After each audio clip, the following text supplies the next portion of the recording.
build my gallows and build them high. Makes a long time climbing before I die.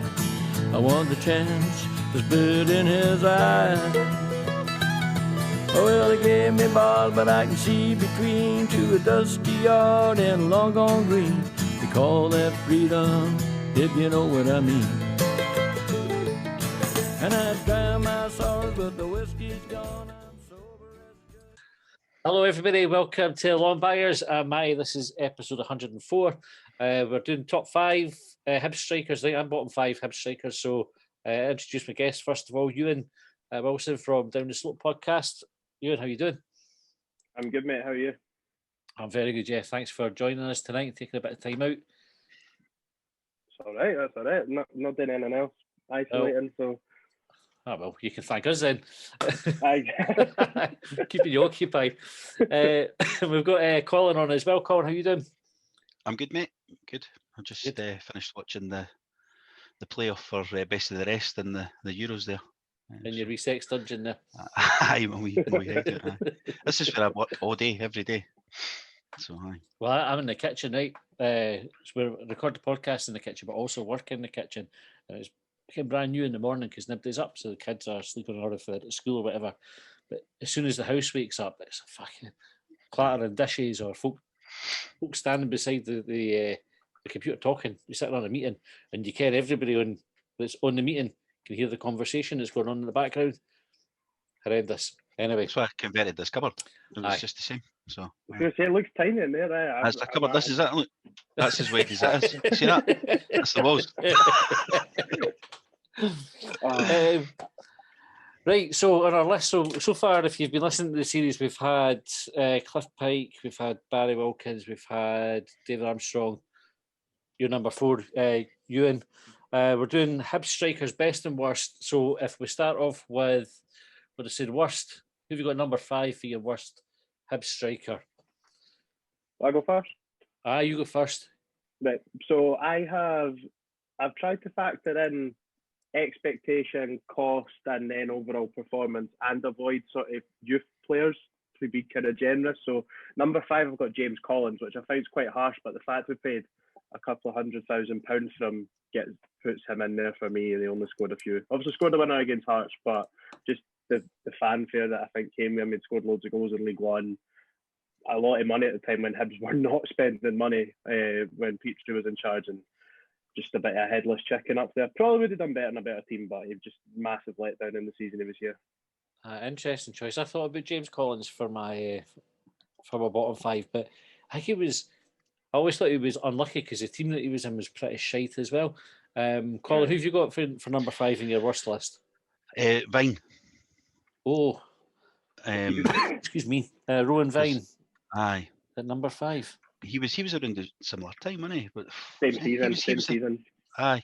But obviously only played a few games, but I don't know. It was another one of these St Johnstone guys that come to us and shite, and then I'm sure if he'd went back to St Johnstone, he would have been brilliant again. But I think the interesting thing with Vine is he's actually shite everywhere. Have you seen his career list? Like, see if you look him up on Wikipedia. He's a journeyman. His credits go on longer than if you sit like after an Avengers movie and the credits go on for about 6 days. Rowan Vine's list of clubs is fucking longer than that, and they're shite clubs as well. It's not even like he's been around good clubs, apart from Hibs. I think we were or Reading or somebody. They paid quite a bit of money for him, wasn't it? I think he was maybe at Queen's Park Rangers for a while and scored like 1 goal. I think that season at St Johnstone where he came up here and done okay. That one season was like the only point in his career where he'd done all right. He is a lot lower on my list. But he does feature there. He's I'm sure he got a hat-trick for us. Hat-trick against us for St Johnstone, which is just typical because Hibs have a knack of letting strikers score against us, particularly Hearts strikers. The worst ones always seem to manage a goal against us. I went for Nelly Furtado as my number 5, the tank. I've got him way up my list. Oh, have you? Aye. But he came with a big reputation, eh? Like, this is the thing, because we had Dela Cruz. Did he not come in as his mate? He came in as his mate. He came in after Dela Cruz. Dela Cruz was in first. Aye. Was doing Keep all right. Company.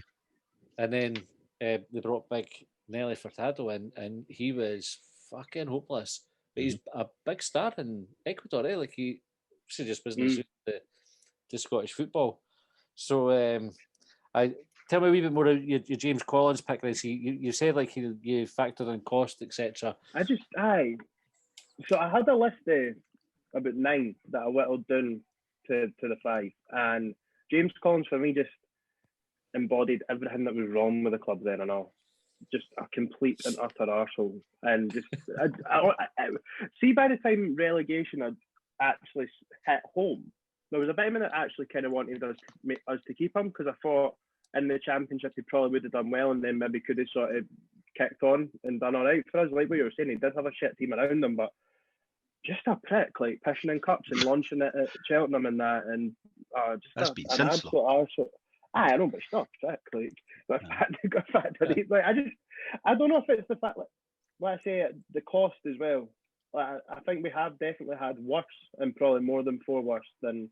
But the cost, I mean, Hibs were not spending money at the time, and then go and put 250k on someone that's going to, I think he scored 6 goals, which just not for them, and he was the main striker.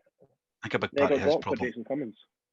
was, though, his big problem was that he came in after Griffiths, didn't he? Aye. So it was like we never spent 150 grand on Griffiths, but we spent 150 or 250, whatever it was, on him. So that was why he got dogs abuse, because the papers had said we could have got Griffiths for 150 grand. Yeah. That was a Hibs.net fact, that wasn't it? That one. So I think that was about the time when I joined Hibs.net as well. I was like, what the fuck is going on here? I'm pretty sure it was never substantiated as well. I think it remains just a fucking myth that we could have gotten for 100. I'm sure somebody will come on and say and swear by it that it's true and we're wrong, but I'm pretty sure we couldn't have picked up Griffiths for 150 grand. All right, so who have you got as number 5 as your best, Euan? Mixu Pat Lynam, and because he was the first player that really I fell in love with. I was only born in '97, so like when he's scoring his hat tricks against Hearts and then his flips and everywhere, that was me out in my front garden at the time doing handstands, because I was never going to be able to do a front flip or nothing like that. But and I, like, our next door neighbour at the time, had used to play for Hearts before. I think he was a youth team player, massive jambo, and 3-4-year-old me was on the fence getting it right up on that night as well. And Mixu was the first player that I really fell in love with, so I felt like I had to put him in there. He's maybe been better players, and I maybe can't remember all that much of watching him play, but just that's maybe more a personal one that I put in there just for who I enjoyed and what. He was the first one for me. I can't really remember much of that era, but I don't know why. Had a wee, like, my gran knitted me like this sock doll thing as well. He was called Mixu, had a Hibs kit in that one, so he's in there just for personal. That's why he's at 5. Nice one. A Mixu wank sock. For 3-year-old me, it started early. Just because you kept it, like, until it came in handy. Look, here's what I made earlier. Did he stay in your list, even we're talking about top 5 players, but did he, even after being the manager and how poor it was when he was a manager, did that take any shine off it? Knock him off your list a wee bit? I don't think so. I think, like, I just tried to focus on players, and that Hibs team was, I think, it was just functional, wasn't it? It was such a 6th place team. They finished 6th. We always going about Hibs class and how we want to see teams play. That was like just the anti-Hibs. I mean, it started well. His first game, Dean Shields scored a hat trick against Inverness, but I remember they started a downward spiral there, to be fair, when under Mixer, unfortunately, and he came in after John Collins. But it doesn't take anything away. He's still an absolute hero, isn't he? Anyone that scores a hat trick against Hearts, like, do whatever the fuck you want after that. I bumped into him in Tesco. I've seen him in Tesco in Dunfermline twice. Right, first time, you've never seen anybody going around the supermarket looking so pissed off. So I'm not fucking interrupting him. I would just leave him be. And then the second time I saw him, it was just kind of in the dairy aisle, just leaning on his trolley, just fucking looking bored. So I went and said hello and thanks for the hat trick and everything. They stopped to chat for a wee bit. So that's my wee Mixu story. But Mixu never made my top 5 at all. And I'm not sure if I feel bad about that or no, but I always thought his hat trick was obviously epic. Like, I mean, no many players score a hat trick against Hearts for Hibs. But I thought he was just like a above average to good striker for us. After that, I think we'd be better. What about you, Colin? Who've you got number 5 in your best list? So I haven't spent as much time prepping as you guys, right? Clearly. So just to keep the standard of the podcast where it deserves to be, but I've only done it for 2000 onwards. Obviously, Mix, you covered some of that. I did think about it, but I actually went for 5th place for Chris Killen. Killen's a decent shout, by the way. He was in my list, and he's the one that he was in my list, but I just factoring in personal and stuff like that got taken out. But because he's got the best goal scoring record. Has he? Because I was going to say that he was a goal scoring machine. Yeah, he always just seemed to score. He just scored goals. I mean, he didn't do much else, but the headers and that, But I like that kind of centre forward. Like, Grant Holt was another kind of like maybe got a header. Kind of like we just didn't. We've got there's a lot of strikers we've had that have been good footballers and that, whereas he's like a proper sort of old school. It's like he didn't wear it. He didn't wear it hurt sort of thing. Because I'm a bit sad, I did prep. He's 19 goals in 32 games he scored for Hibs in all comps. Is that all he played for 32? I knew he wasn't here long. It was like a year and a half, and he spent the last 6 months injured, and he fucked off to Celtic, still injured, and probably should have signed his extension at Hibs, got fit, scored a couple of goals and then left, but then he turned into a rather dodgy character. It is.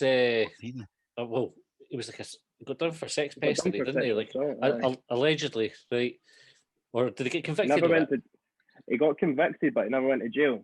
I think he got 18. It was either 12 months that was suspended for 18, or 18 months that was suspended for 12, and so he never actually went to jail. But he did get found guilty of it. So we're safe. Like, I'm not going to get sued for saying it, because that was the worry when we talked about Guscalson, wasn't it? I didn't realise that. So I might have not put him on the list if I'd known that. But he was and he scored in big games as well. He scored at Ibrox in the 3-0 game. He scored against Rangers at Easter Road as well. He did. So it wasn't just like flat track bully stuff. It was big games. His last goal for Hibs was a starter or not. It was the game he got injured in as well. He scored the overhead kick against Aberdeen away in the Scottish Cup, and then we drew, and that was the game when the replay we went back to Easter Road and Michael Stewart scored the volley. He scored a bicycle kick to, I think it was either 1-1 or 2-2 that night, midweek against Aberdeen, and then obviously I think like Monday night game. I don't know what injury he done, but that was the last time he kicked the ball for us. So. Where did we sign Killen from? Because he came to, if I remember, it sort of like came out of nowhere, and then we had him, and he was just he was excellent. Should have been I'm sure he was at Oldham before us. That rings a bell. Kicking about down south somewhere, and then we only really had him for a year, January to January, because he's injured at the end of it, and we offered him a new deal. But I think he was supposed to go to Cardiff, and then Celtic came in, and he went there alongside. I think that was at the time when Riordan was still there and that as well. I think his mum used to post on Hibs.net. I was just about to say that. Kiwi mum. She was. She came on. At least she said that was his mum. I started to get dogs abused as soon as he signed for Celtic. Fuck off to Kennedy Street. Ban. I put Stevie Archibald to the number 5. You're talking about Euan, about the first footballer you sort of fell in love with is Mixu. Archibald was the first Hibs player that I saw that just looked a class above anybody. I mean, he was. My dad took me his debut, and I'm sure he scored on the night. I was quite young, so my memory of it is no great.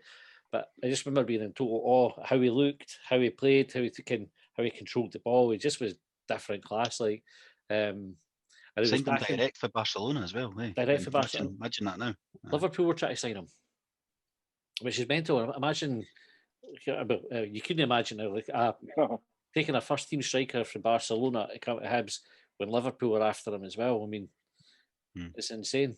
And I'm sure his contract was he just wanted to be the highest paid player at the club. So maybe I'm thinking of Susie. I think it was Archibald. He just like basically anything we signed somebody that came on a good wage, Archibald got a wee bump. I'm trying that in my work now. Oh, yeah. Highest paid in your work. Just in the team. Just in the team. I may be confusing them with Susie, actually. I think maybe that's the McLeish story, but it might have been the same. Might have been both of them. Wanted to be the best player, best paid. Okay, number 4, worst one, Euan. again, I think I've went more off reputation. Well, Andy was an absolute hoodie for us, but I don't know if he was more a winger, but Jonathan Johansson. Oh, fuck. Aye. Fuck, I forgot he when doing the list, I forgot he'd even played for us, but that's a great shout for a worst five. I probably have to credit Jack Ross himself, Liam, for that one. That was a last minute entry. I did have Paul Dalglish in there, but I took Paul Dalglish here. He scored a goal though. He got a winning goal in a game. He scored a winner against Killian going into a total cup, so he got taken out. Again, I thought maybe he was more a wide player, but he was in a law because we paid money for him. So I was like, the fact we actually paid money for him, 1 or 2 goals doesn't compensate that. But nah, Jonathan Johansson, 1, because of his history with a certain club, 2, because he was really, really bad, and 3, just because his history with a certain club. Was Mixu signed him, eh? Was he a Mixu? I mean, Mixu. Sure was Mixu signed. He scored it in that pre-season against Dunfermline. Sure it was like an absolute race. He scored at East End Park as well. In the men's kit. He was a good player too, Johansson. Like, he'd had a good career, played at a good level, and he came to Hibs. He was fucking shite. Dalglish set up Benji for his goal against Hearts. Mind where he went away running up with to the Hearts fans. I'm sure it was Dalglish laid the ball off him for that goal. That's why I remember him more for that than either of the 2 goals that he scored for us. Which Dalglish suffers because the name, the surname, that fucks him up. Was it Charlton Johansson was it playing the Premier? Yeah. Charlton, right? I'm such a football geek. I'm a fucking gimp. It's mad how some players will be brilliant at a club and then go to another club and just no click at all. But Johansson I never thought he looked like he was that arsed. But anything, like, you always thought you could be given a bit more here, but he never ever did it. What were you called? Who've you got? Aye, well, I think I'm going for Farouz, Islam Farouz. That's who I've got at number 4 as well. Just because of the hype in that, like Chelsea and fucking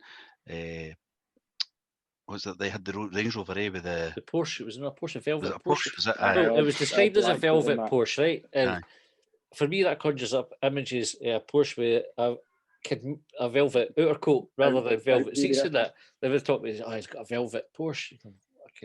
That's ridiculous. How are you keeping that clean? I didn't like the feel of velvet either. I'm funny with some textures like stickers and things like that. And so I thought a velvet fucking car, that put me right off the weekend. Just never showed that, eh? Just never. I thought about him, but I didn't even know if he played enough.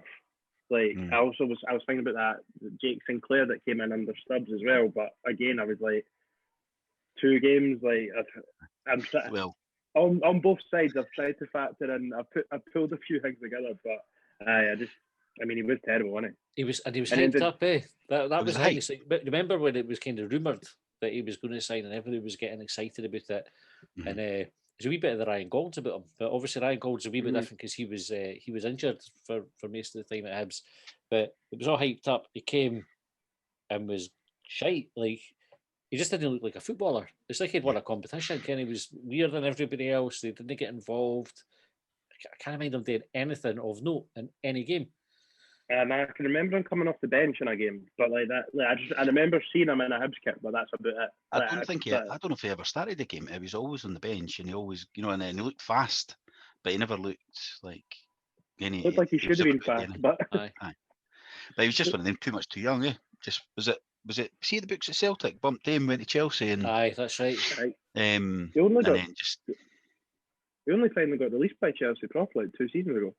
Because he had signed like a 5-year deal or something like that. It was something ridiculously long, and I don't think he's playing like professional. Like, he's definitely not in Britain in any sort of recognised league. Yeah. It's mad, eh? And he's probably set for life. I mean, fair play to him if he's done it. He'll not be caring if he's playing football or not. Unless he's been burning it on velvet cars. There is that. And then this time my car's not gone fast. Made it velvet, you prick. What a long car.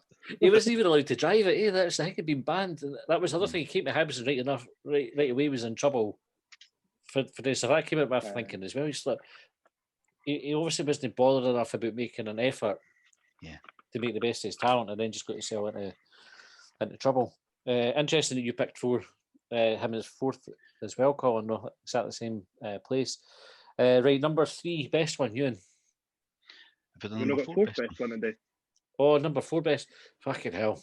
Day 3 if you want, do them in any Nah, order you like. any order we want. Aye, let's go for number 4. We'll stick to convention. This might be, I think this might be a little bit controversial to have on this sort of high, but I wasn't actually even going to get into my list originally until I realised that I would probably have to deactivate my Twitter. But I've got Lee Griffiths at 4, and I wasn't going to put him in at all, to be honest with you. Right. I wasn't going to put him in because he was only on loan. And there was other players when I was trying to, but I just couldn't justify not putting them in. But there was players like Stephen Fletcher, even Jason Cummins. I mean, again, it was the Championship. Chris Killen. Like, Killen and Griffiths were the ones that I was swapping about because they had the 2 best goal scoring records. And I went with Griffiths. And to be fair, if he had played permanently for Hibs, I'd probably had only 1 or 2. But we had one season of absolute wonder for him, and I mean, unbelievable. But I mean, I could talk about it all day, but yeah, that's why he's 4th for me. Just, I think the 3 that I've got coming up are, to be fair, actually, I think they're just better than him as well, to be honest. At the peak. I think with Griffiths, the first season he came to us, he was sort of overshadowed by Gary O'Connor, wasn't he? Like, they didn't kind of really get a system that worked for Griffiths, but then the second season was fantastic. Who did you put as number 4, Colin? I've got Griffiths as well. Oh, have you? Aye.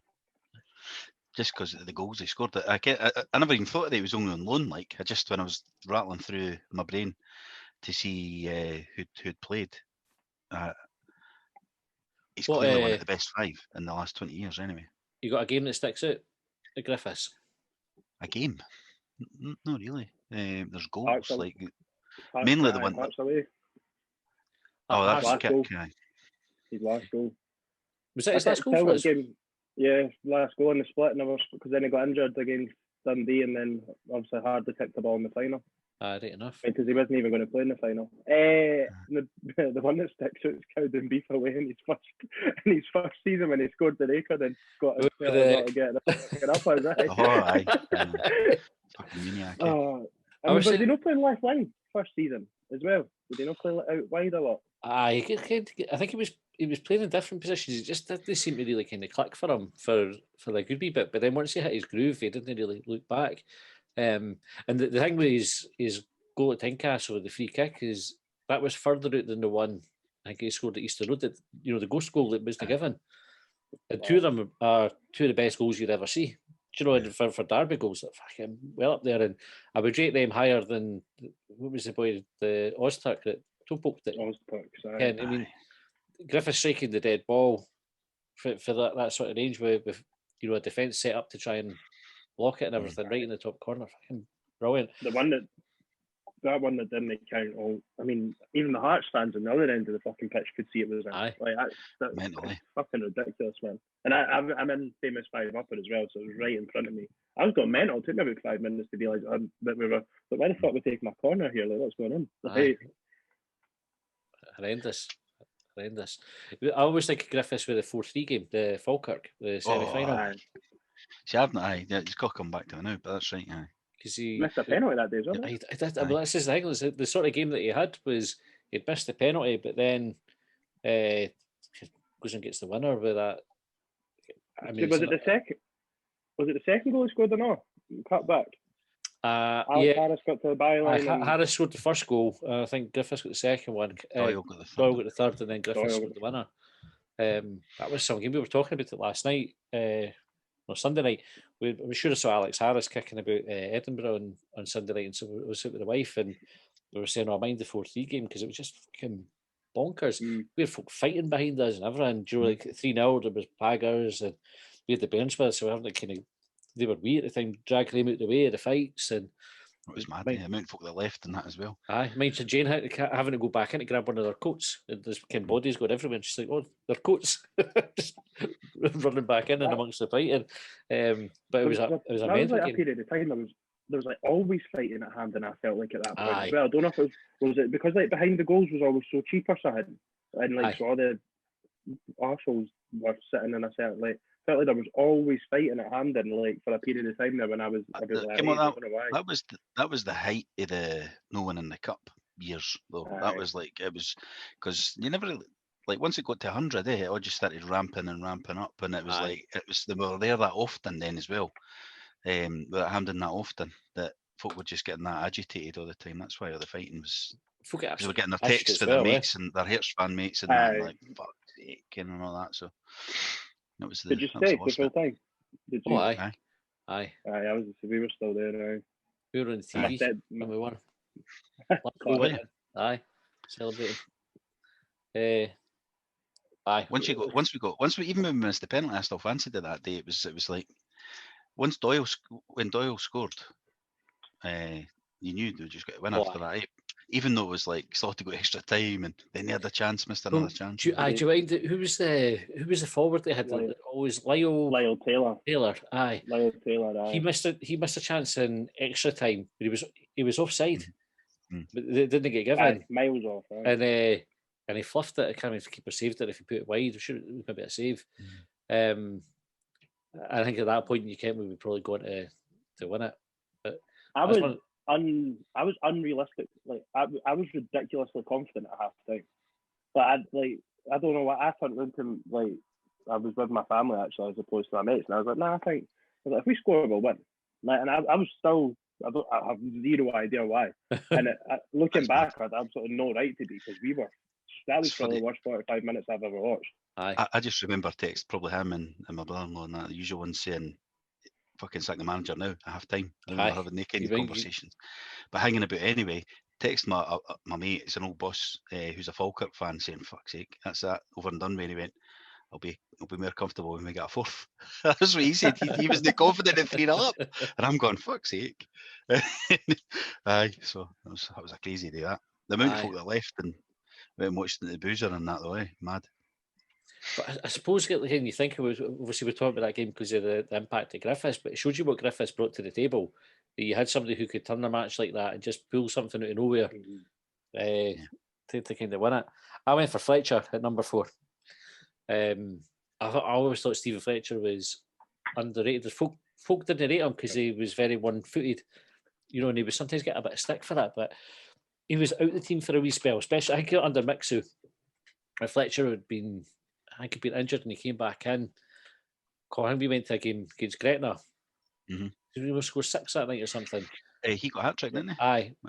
Fletcher was just different class, but Fletcher, when he was in that team, we were miles better than when he was at it. Much, much better than he was out. That was just so he was a good goal scorer and he scored good goals. But his all-round play, I thought you could see why he went on to have the career that he did. I thought he was a fantastic player. So that's why I felt like he never got as many goals as he should have. Like, see, when you go back and look at he was never that prolific. But again, he wasn't playing on a great team. Like at the and he was definitely overshadowed coming off the bench a lot as well. When he first came through. When he first came through, he was definitely over. I don't think he was ever really seen to be as good as Riordan O'Connor, etc. But I mean, attitude, I guess. It's weird. Even Stephen Fletcher, the career he's had, he still had attitude questions throughout his career. It baffles me, and compared to what the rest of them have ended up doing. But I wanted to put Fletcher, especially 2 goals in the first time I've seen Hibs win a cup, so 2 goals that day as well. And that was the thing. He hadn't scored in like 3 months or something before that cup final. Because I was watching it back the other day after the game when the Sunshine on Leaf and they cut to him, and he said he hadn't scored in like 8 or 9 games. He hadn't scored before that point. That's bad. I thought about him. I thought about putting him in, but I didn't. But he was a frustrating player because the amount of one-on-ones it felt like he would miss. But I was speaking to like my current boss is a Sheffield Wednesday fan, and he was at Wednesday and that, and said he's probably out of recent times anyway, he's probably made the most money in his career out of the players that have played for McGinn now. But you know what I mean? Like if you think of that generation and that especially, because the one that had probably had his head, he had his head screwed on the most. He's a lot of sign-on fees in that as well because he kicked about a few teams.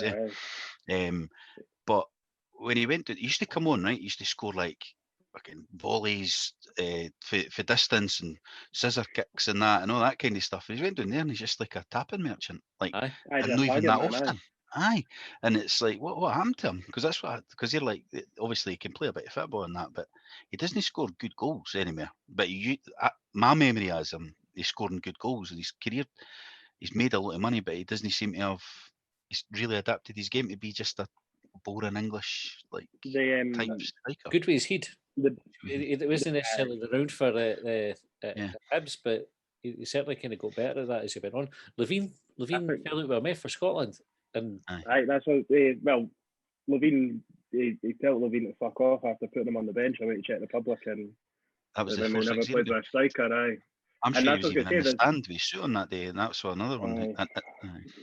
The last really good goal I remember him scoring was for Scotland against Poland. I don't know if you mind that, when Poland scored late on against us, he scored an absolute worldie, like right to the corner of the box and whipped it right in the far post. But and Fletcher, I mean, he'll not have been on 2p at Sunderland, I know. I mean, they were an absolute basket. And Rob Petrie masterclass, we got to sell him or something, because he was Burnley's record signing. And then when he left Burnley to go to Wolves, he was Wolves' record signing and all. So like, and then you say, like, he never pulled up that many trees in England, but clubs kept on signing him. Like, play for Marseille. I went on loan there. That's fucking mad as well, eh? When you look at that, compared to the boys he was coming through with, or he was a couple of years after them, they're off washed up, if you like, by the time they're 30. He's still playing down there for, I'm not sure who's it now. Is he still playing? Stoke? I didn't think he was still playing. Still playing in the Championship. I think Scotland. I think Scotland missed a trick with him big time. Like, I mean, obviously, eventually he came back. Was it under Strachan he came back? But just he was comfortably the best, really, wasn't he? And I mean, who else did we have at the time? Kenny Miller. You could have players that got played in front of him for Scotland. Like Chris Illawarra and that. Like, so I think he had a bit of problem with the media. I think, because Levine. I think Levine, when he still talks about the 4-6-0, he's kind of inferring Stephen Fletcher was the one that grassed him to the papers and that for not playing any strikers and that. And I think the media kind of held it against him, even when he scored hat-tricks for Scotland against, it was, but it's just against the shite team. When whoever scores hat-tricks against the shite team, somebody else should do it then. Nobody does it. Yep. Okay, but they would always just write down that achievement, like, well, it's just Faroe Islands, so it doesn't count. It's just like his scoring record for Scotland's actually really good, I'm sure, and he's just hardly played. Like, I think he had, I say really good, but it's like 1 in 3 or like 1 in 4 or something. But like you say, people will say it's because he scored against the pitch. Like, but Scotland aren't very good at scoring. That's it. Like, all right, what we've done? Third worst one. Is that where we're at now? And we keep Darryl Duffy. I've got him in the list. Fucker, Darryl Duffy. I've got him in my maybe list. Aye. Him and Alan Gow, they were in the same basket, in the same batch. I totally forgot about Alan Gow. Darryl Duffy is purely. He was unlucky, I think, as well. I think he got a bad injury early doors, but didn't score a goal, and he was supposed to come in and replace Anthony Stokes. So enough said. Aye. I mean, he was on loan, but again, he'd been in Scotland before, I think, and done well decent in England, but just I know I said about James Collins, but just thank God we've got a fucking recruitment department now. Oh my God. It was Duffy with Falkirk, with Hughes, and then you could get him to bring him back in. But I think he was no bad at Falkirk. Again, another player that's done well at a different club and then just been pushed when they've come. Played against us last season in the cup for Stranraer. Aye. Manager now. You just got to put him and Jamie Hamill are running him this season. I know their manager got the sack or something, I'm sure. By the way, if you want to talk about recruitment departments and shite signings, have a look at the 2012 squad. Fuck me. Yeah, I was looking at it because I was looking this up earlier on. I looked at it and it was like I was looking for forwards specifically. I think I took a photo. Some of the names, man, you're going, how the fuck? I looked at it, my hand's still shaking with the ever seeing them. I had one in my list originally from that season, but I don't know if either of you will have them. So, do you have anyone for the 2012 season? I think so.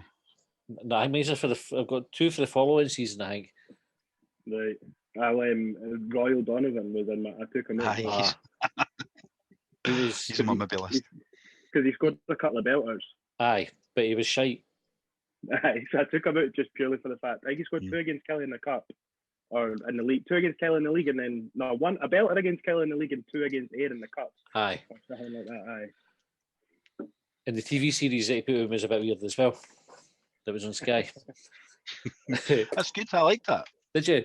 We watched. We watched a couple of episodes, and is it John Voight? He's in it, isn't he? Aye, he's his dad. Aye. There was an episode where he was doing some fucking disco dancing that just put Jane out of the whole show, and that fucking that ended it. I never watched the episode past that. I was going to say that's not the first part of the program. You need to watch the first series. I didn't even think he's in the first series. Yes. No, he was in the. I think it's maybe like 2 or 3 episodes in. It was quite early doors. Right, anyway, aye, good program now. Ray Donovan, if anybody's Ray Donovan. My third worst is Darryl Duffy. Aye. Darryl Duffy, right? Colin, who've you got? Aye, so I've not got an order now, right? So I'm just picking somebody. Remember Valdas Trakas? Remember that guy? Oh, he's about 2012. He made my big list, but didn't make my short list. It's funny because he played many games, but he was just like, how did he end up here? Valdas Trakas, and who was it? The Matt Alivuk? I can't say his name. That came in with Slivka, but it was also fucking honking. It's funny. I must have like a total just block these folk out of my mind, like forget that they played for us. Trakas, who went for Colin, eh? Valdas Trakas. He had, I think, 2 games where he looked like he was one of these forwards that was fucking decent. Joe, like maybe no a goal scorer, but I remember the 2 games. A good front player. And folk held on to that because I'm sure I fucking argued with folk on Hibs night about it to say, she's not as bad as made out. Look at his performance here; he's been decent, but it was Calderwood's 2nd and 3rd game. I can't remember if he started or came off the bench when we beat Rangers 3-0 at Ibrox when Rankin and Miller scored, and then he came off the bench or either started against Motherwell that weekend, and his hold-up play looked good in that. But I'm pretty sure he had a shot and it just like fucking miles away. That's how bad it is that he never even made my list. Like, it was on my list of like 10, but like we have had some fucking shite, man. Wow. It's amazing. It was much easier to write a long list of worst strikers, I think. Aye. I mean, I never included any academy graduates in my. Well, I've got a wee list. I've got a wee list of ones that I just tagged under youngsters. It's amazing, like the hype around some boys and they just never done nothing. Are they still playing? Oh, Damon Gray, I mind him. Curtis Byrne. His dad, Curtis Byrne's dad fucked it for him. Well, his attitude must have, because I mean, his dad talking to the papers, wouldn't he fuck up somebody's career? Because if he kept scoring goals, he would still be all right. Even Ross Caldwell was another one. He fell at Butcher up at Ross County, fucked his career up there. Right. Even Danny Handlin as well. Danny Handlin, John's pal. I mean, Danny Handlin got his 4-year deal, and my brother-in-law went, he must be for fucking washing the cars or something, because he doesn't need to have a 4-year deal. He must be just like car park attendant or something. I hold my hands up. I really liked Danny Handlin, and it was Stubbs that gave him the 4-year deal, I think, right after. And Stubbs' first game, he was very good away at Ibrox in the Tin Pot Lower League Cup, whatever it was called, and he scored at Ibrox, then got sent off for a perfectly good tackle, but unbeaten sent him off, and then I think he got his 4-year deal on the back of that, and then ended up playing like holding midfield. I think he played centre mid against Rangers when we beat them 4-0 and all. It was a wee bit of panic for Stubbs because he was still trying to build a squad, and it was like he needed to get numbers in or something. Or I don't know what it was, because it was a funny one when you go. I mind at 4 years, everybody was a bit surprised. I think everybody was like, "Oh." I know it done was build up a hype. Well, but then did he not get like horrid injury like back-to-back pre-seasons both at Berwick Rangers? Like he definitely got the season where we won the cup that pre-season. He definitely done it because it was Scott Allen's first game. No, Scott, I can't mind who it was, but he went off and that was him done till just before the League Cup final, and he got back in the squad then again. But I think he's at Edinburgh City now, isn't he? Aye. I think he went there. I watched that one of the playoff games earlier in the season. Aye. Playing centre mid, not up front. I went for Chef Kikuchi as my third worst. Fucking Humpty. I think there's very little else you can say about him other than he was fucking Humpty, old and Humpty. I felt like that gave me confidence that I could have maybe made it onto the pitch. When I saw him playing, I was like, fucking, if I get myself a wee bit of fitness, I might have a chance here, because he was fucking dreadful. And I can't mean if he scored any goals, but again, he came with all this like the attacking being experienced and can play at a good level and everything. And he was fucking garbage. He's second on my list. So Is he? Put that there. He played for Newcastle in the Premiership a year before he signed for us. A year. That's They signed him. They signed him in like the January transfer window. I looked at this. He played 8 times for them, all off the bench to the end of that season. Then he had 1 season. Then he signed for us. So literally a calendar year, and then he was like arguably the worst striker. I think he got close to scoring away at Aberdeen. He rounded the keeper outside the. How can I fucking remember this? I don't know. It's been mental. Yeah, that is good. Like, he rounded the keeper and his shot never even reached the goal. It was on target, but it stopped before it got to the line. Did we have him on loan? Did we sign him? No, we signed him. 1 year deal with an option at a second. Yeah. It must be one of those signings where we're fucking struggling. You're like, we need somebody. Who can we fucking get? And just put the feelers out to agents or whatever and say, who can you give us? And then his agent's like, fucking happy days. with Griffiths, Andel and Doyle at the time and all. Like, were we that desperate that we had to go to... This is what I mean, like... Aye. Like, but this is the thing. But when you look at it on paper, he was playing Premier League football a year before.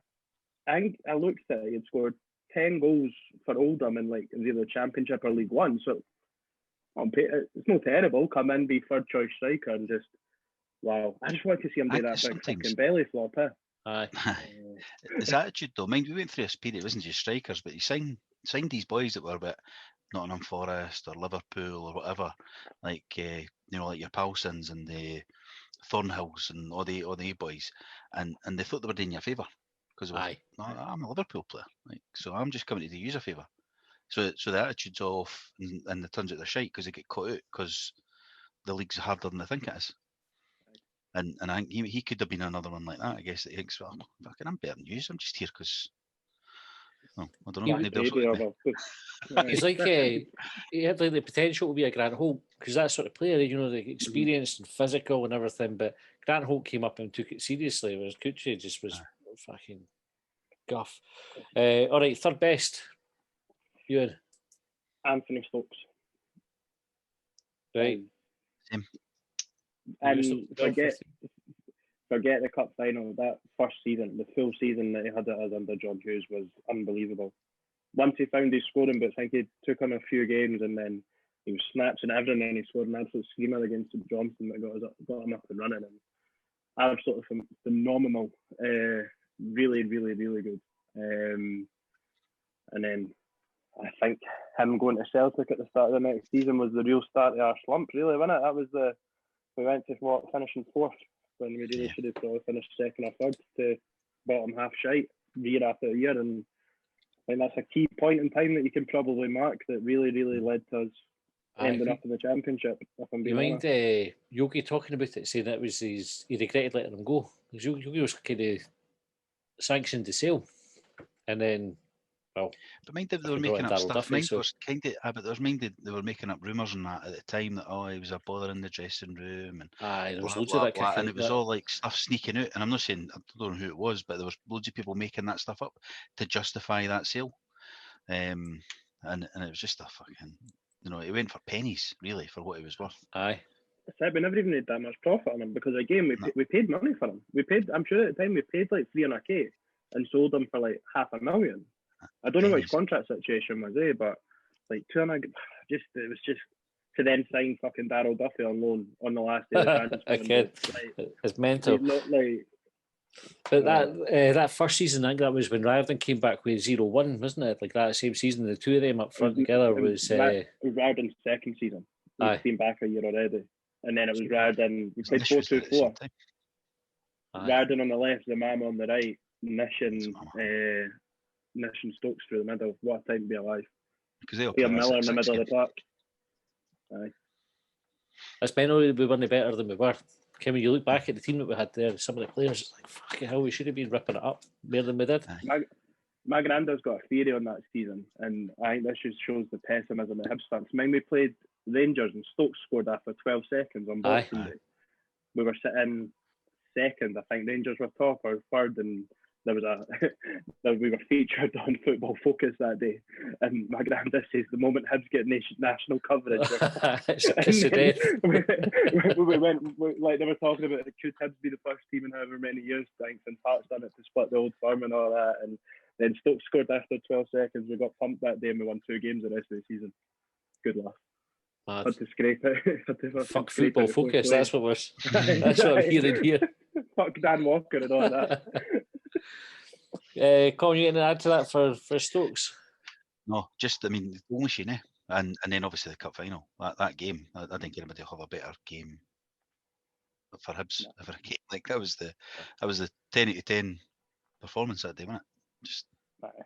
I think even in that spell when he came back on loan this his second time, I think he got a lot of stick. I didn't think he was as bad as what he was. Like he scored a lot of goals in that cup run, and his record even that season ended up like 8 goals in 17 games. Like for someone that hadn't kicked a ball in ages before he even it was in the championship, though, wasn't it? Folk were expecting. But 2 goals at Inverness. Like you talk about the 2 goals in the final, but going up to Inverness in the replay, scored 2 that night. Like I don't know. I think he gets a hard time for that spell. And even when he came back the third time, obviously it ended poorly. But I think Stokes is great. It was a great player for us. Well, 44 goals in 94 games. So like that's can't really grumble at that. I don't think. Well, I had Keith Wright at number 3. I had David Zatelli down first, right, and then I was like, fuck Zatelli. I was thinking about it. Zatelli scored some spectacular goals, and he was a good striker, but I didn't care then if he was on balance whether he was better than. So Keith Wright is who I went for, right? Keith Wright. And probably emotion got the better of me. So Keith Wright was the first, like, Hibs striker. There was a Hibs striker, back in the day before it was like squad rotation, or you could pretty much just say that's who the first team is. Like the squad was about 15 fucking players. It wasn't like a 25-man squad. And Keith Wright was the Hibs striker. That was what I can remember. The early 90s Hibs fan. Scored in the cup final, scored all the way through that cup run. I got a goal in every round. And and he was a good player. It's like he lived the dream. And he loved that. You could tell when he played for Hibs, it meant a lot to him. So he went in for my number 3. And I'm old. It's just, you went back further than that, that's it. Aye. All right, second worst. Mine was Cucci, so we've already spoke about All right, aye. Go. And mine's is the Tank, so all right. We spoke about him at the start. He was just, as I say, I thought he just came in as a sort of a pal, like a roommate or something. For who was it? We said that. Who was it again? For De La Cruz. So absolutely hopeless.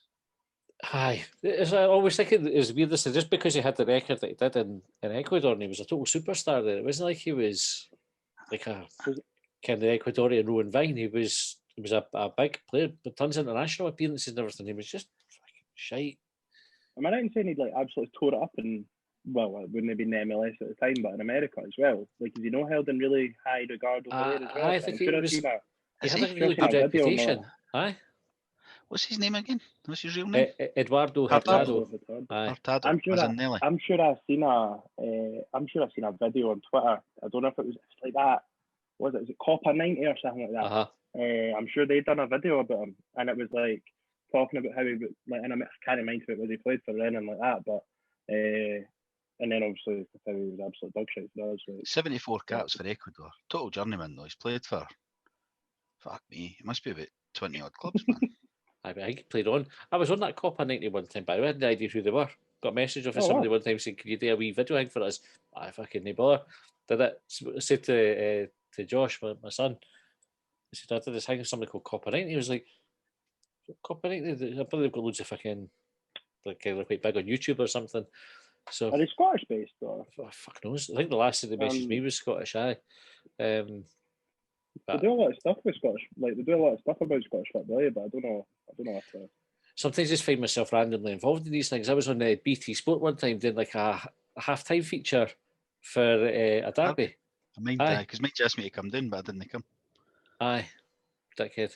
I can't even mind how I ended up with that. Somebody messaged said, "I can't make it. Would you do it?" Fuck it. Aye, all right. It was in the Hibs club, eh? It was in the Hibs club. Random. had our first experience that day, actually. I don't know if you've seen our boy Harry was on the Harry on the radio, aye. The journalist boy messaged us, and I wasn't having it. Like I was the day after getting back to London. I had no intention of being up at 8 a.m. in the morning and going 5 live. Like Did us as well? So we were due to go on about was like get a taxi for Dunfermline, and last thing on the night before they said COVID restrictions. We've got too many folk, so didn't bother. I was like, fine, because we were seeing who would go on, whether Ken John or Colin would do, because it was a bit of a fucking check for Dunfermline at that time in the morning. But we said we'd help the boy out, and then he was like, "Aye, you're all right, you can stand down." So Harry was like, "Go on yourself, Harry." Yeah, I didn't realise the clip. I only seen the clip on Twitter. Like I say, I was still comatose in my bed at the time. So, but he works for Harry. I don't know why the fucking talking about this, but he works for a company based in London, and obviously talking about how Czech Republic were going to be England and that, and then just says that like the boys in his work and that have just went as soon as they've heard him live on the radio, and I've just started absolutely piling abuse. Superb. Right, I've lost a place called. Where are we? Well, we've just done number 2 in the worst. Paul Heffernan. Oh, I went for. Heffernan was another one of these ones that was fucking decent elsewhere. Came to Hibs and was fucking annoying like passion. You know when you keep waiting for a player to turn good, and you think he just something needs to click for him, and occasionally he'd get a goal. I'm sure he scored against Celtic. It was a mile offside.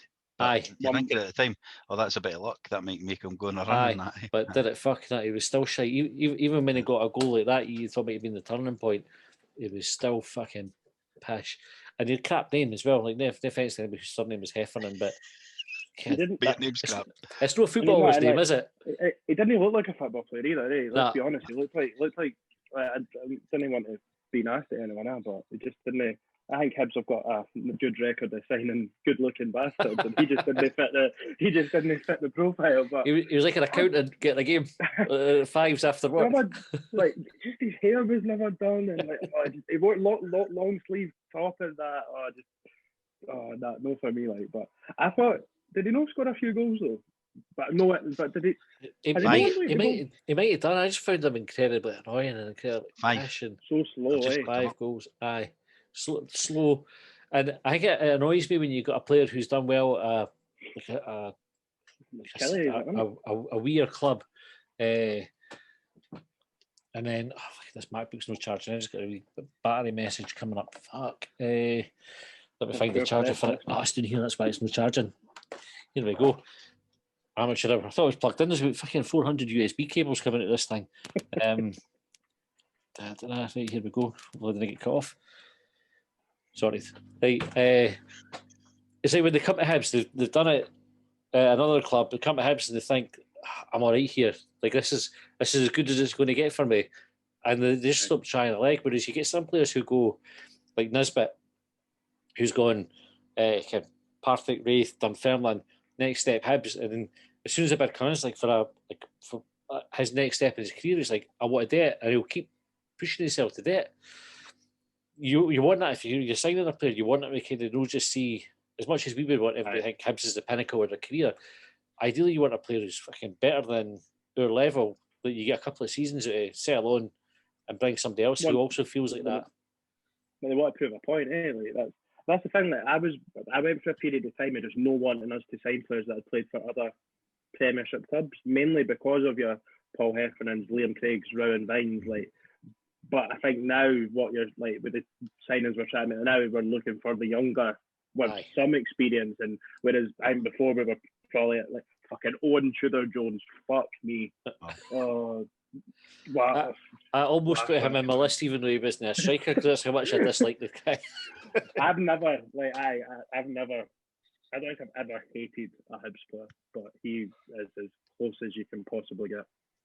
I think he spoke about his time at Hibs after it. Tudor Jones and pretty much said, I'm sure it was. He kind of was at the end of his career. Maybe it was injuries or something like that that he'd picked up, and he was like, just picked up the paycheck pretty much. I think he spoke fairly well. Like he didn't throw this. I'm gonna come to the people he interviewed with for my last one actually, because they also interviewed the last man number one. All right. Oh, hold on to that one then. Right, second best then. Gary O'Connor. overtook Mixu in my. He was the next one on the list.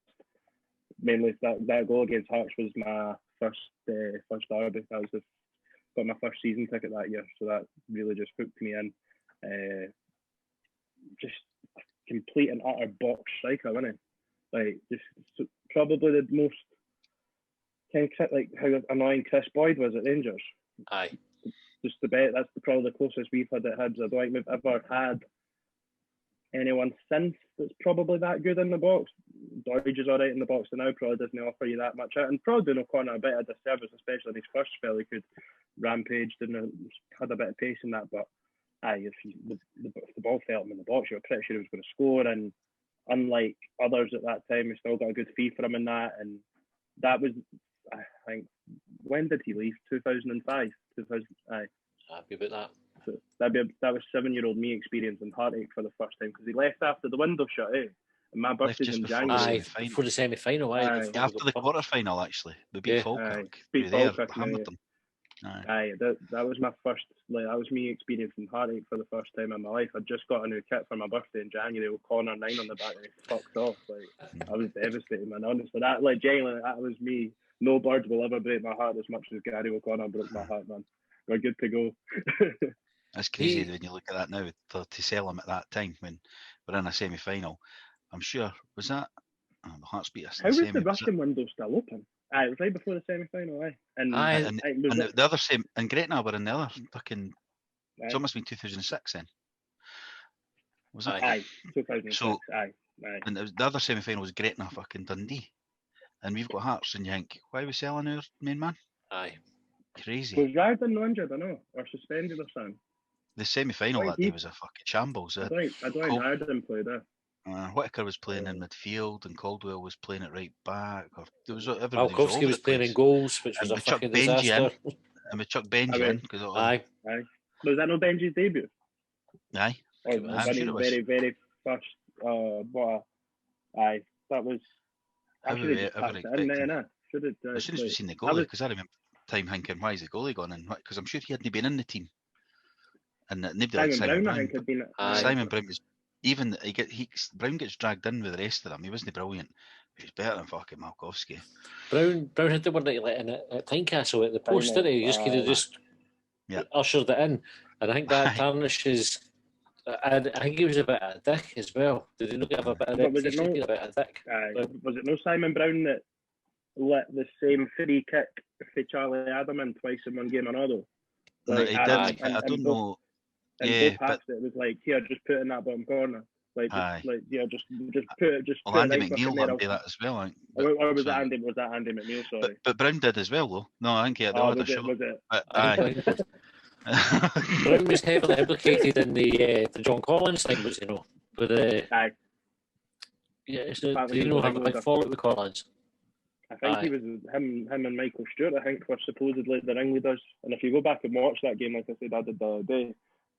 He's clapping at the end, but he's not exactly enthusiastic to the lead. Aye. Who's the big one? Emma Stellan O'Connor. Who did you have at number 2, Paul? Same. No. You got? Did you? I'd rather than number 2 as well. Like, why did you pick Laird at number 2? Well, he's clearly in the top 5, but he's not my number 1. Riordan, just the goals he scored, the quality of the goals, quality of the finishing, left foot, right foot.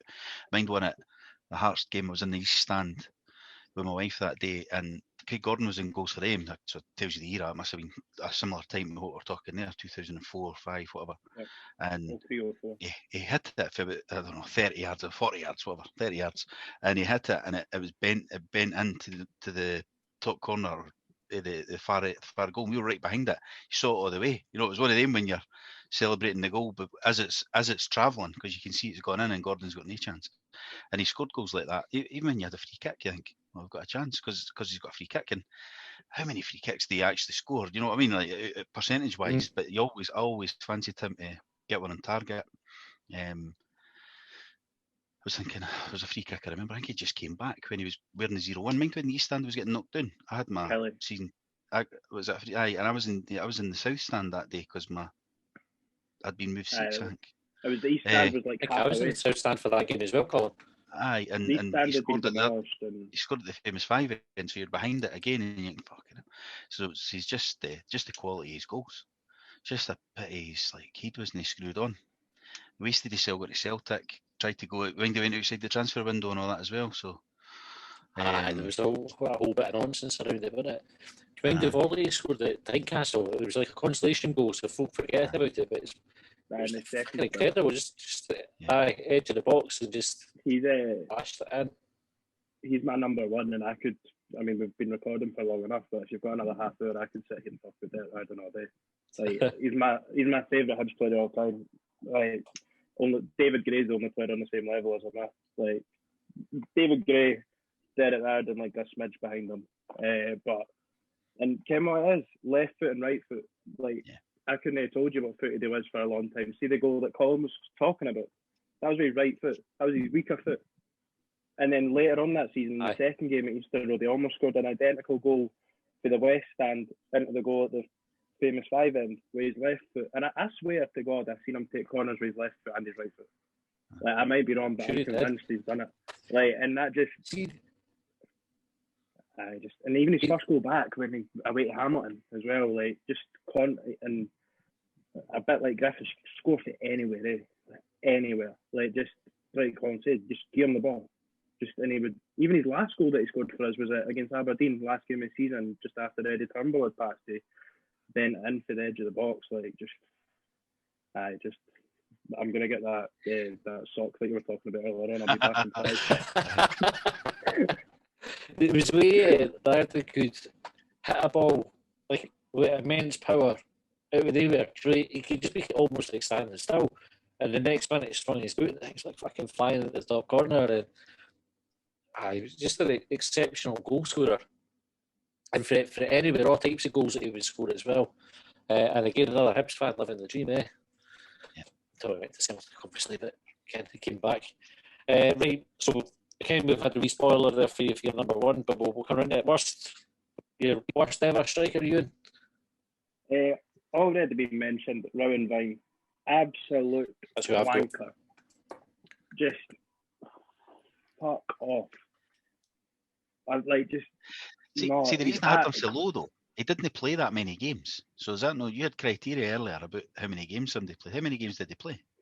Started a European game. He started most weeks, and then we released him in the January. I think he was only here 6 months. I don't think he was in here at the end of the year, but he did in the Malmo game. And then what? Did they not have like sorry, Carol, I was going to ask like if the Malmo game, right, which is obviously a fucking shocker. I should have had a chance. Given offside, I can't remember if he scored it or if he fucking fluffed it anyway. But that was a bit of the first leg, I'm sure. Career. Aye. I'm sure he must have sat away in Sweden as well at 0-0, or even I think it might be 2-0 actually. But if you score that, then still I say you got a chance. But who knows, eh? But just. And then what you're saying about Owen Tudor-Jones, he done an interview. Rowan Vine done an interview with the same. I can't remember who it was, and just a wee. Ken, why you didn't like the English football team? Because the supporters and the media, he is that. Like that is him. Like he can. I don't even know if it's to do with his football abilities. Like he just him and like I said, maybe I hated Owen Tudor. I hated Rowan Vine. And I was old enough at that point. I was just turning 17, 18. So like that, I was going to games pissed and that, and so angry. He played 10 games, perhaps. That's enough for me. How many clubs do you think he played for? He's another one like. Comfortably. Well, actually, we talked about it. The Wikipedia list. It's like 18. 18. I'm going for. I was going to show my agency when you used to get the old dot matrix printer paper because it was like the A4 that was punched in the side. It was like that. That's why the clubs is fucking made for you read a thing like that. So he had a hipster beard before fucking hipsters. That's how much of a dick he was. Like before beards were trendy, he was sporting one. Sleeve tattoos and that. Fucking arsehole. Aye. 31 clubs. He was 31. He was my worst. Gone to He's Wiki. got a club for every day of the fucking month. Yeah, I know. He's still playing now. I wonder. Oh, I wonder how many clubs will have fans that will have him as their number one worst striker. I bet we're the only ones. But they never scored many goals. What, have you still got his page up there? What was his record at QPR? Because I'm pretty sure he got voted one of the worst players like ever to play for QPR. I might be wrong, but I'm sure I've seen that one. Like, He was on. So he went on loan there. Then he signed for them. So he played 18 games on loan, but then he scored 4 goals, and then he played 51 games and scored 5 goals. maybe I'm wrong, but I'm sure I've seen something about how he got voted. What it was someone like you're saying, that someone voted him in pretty much the same as. But he had a good year at St Johnstone, eh? Like you said, scored a hat trick against us, but that was about the extent of our scouting It's really department. hard to try and find it on his thing because there's not many fucking teams here. I think he was still shy at St Johnstone. That's the thing. I think St 7 Johnstone goals got in gutted to see 35. him. There you go. 3 of them against us in one game. So 4 goals in the rest of the time. So, Wow. What about you, Colin? Who'd you have as your first? I went for one that's maybe slightly controversial, but I just thought this boy was shite. It was Amadou Conte. Remember him? Oh, he was shite. He got a goal. Cult hero He did because he score was a so goal in the bad. end. He got a cult hero for Dean Shields scoring the winner at Tynecastle after he missed a fucking sitter. Because he hit the bar with something that you should never have missed. Got to Europe. That's why. But he was lying on the ground in that game. Mind, I was right behind the goals that day. I was in the Sunday Mail the day after, like, because I was row A behind the goals, and Conte was just lying on the ground. He just swung a fucking leg out. Didn't he come out? He was dead. It was absolutely fucking hopeless. He was in my original list, and my little note beside his name is goal that secured us Europe, but only 1 goal in 27. But fuck it, he gets a pass.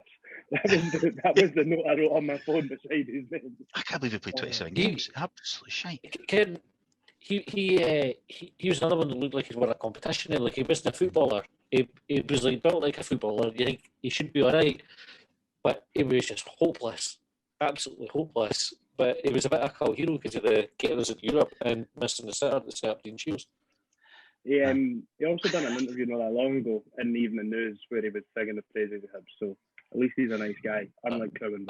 Decent then. I take it all back.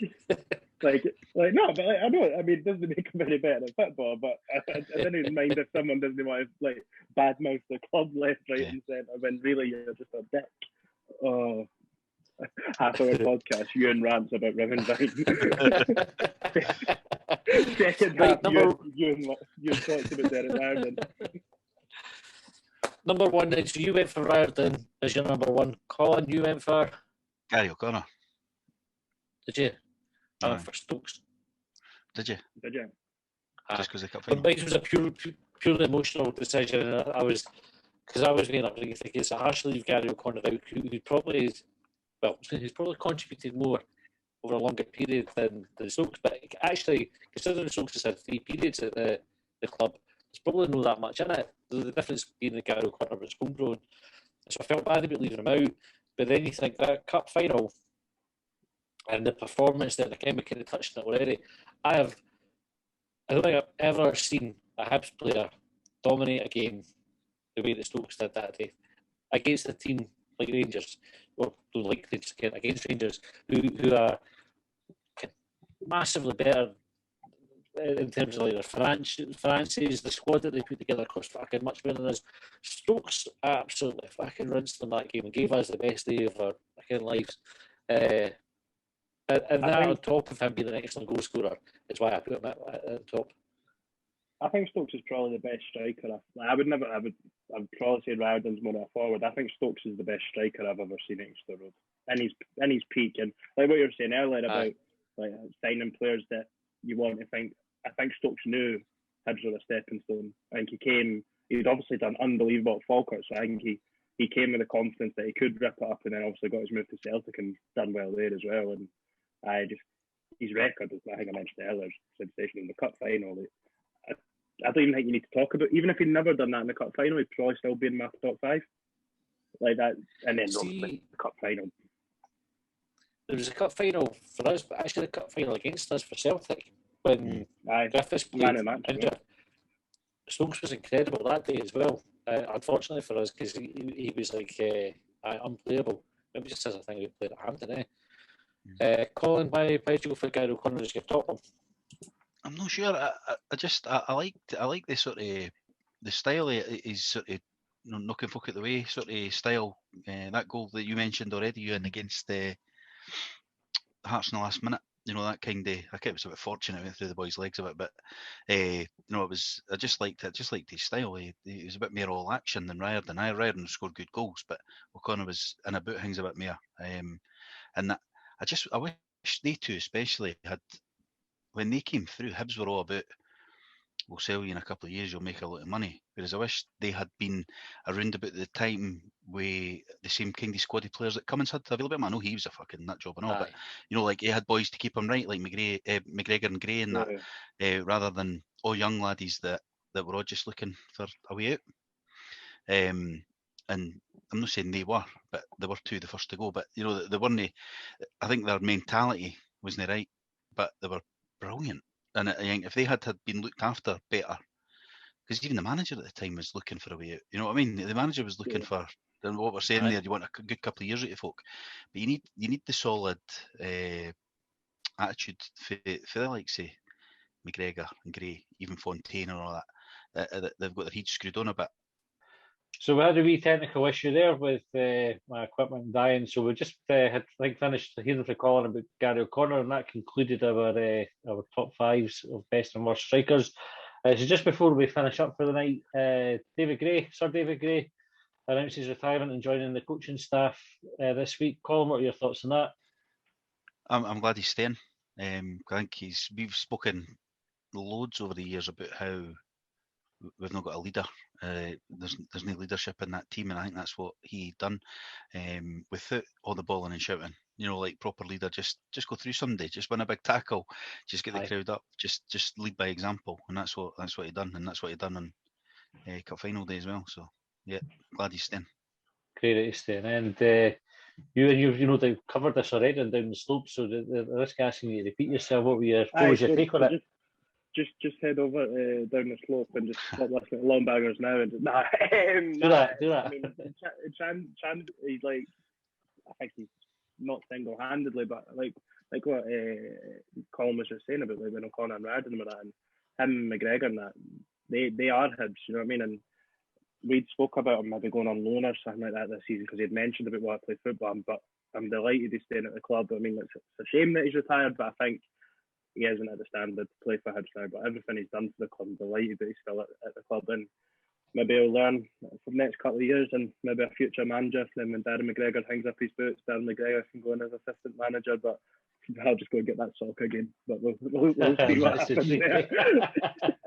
That's Steve. Well, all the best to Sir David Gray for the podcast, obviously, and wish him well in his retirement, and good luck in the coaching side of things. That's us for tonight. Thanks for listening this long. Sorry about the technical issue. We'll be back with short bangers on Thursday, so get your questions in. Until then, we'll catch you later.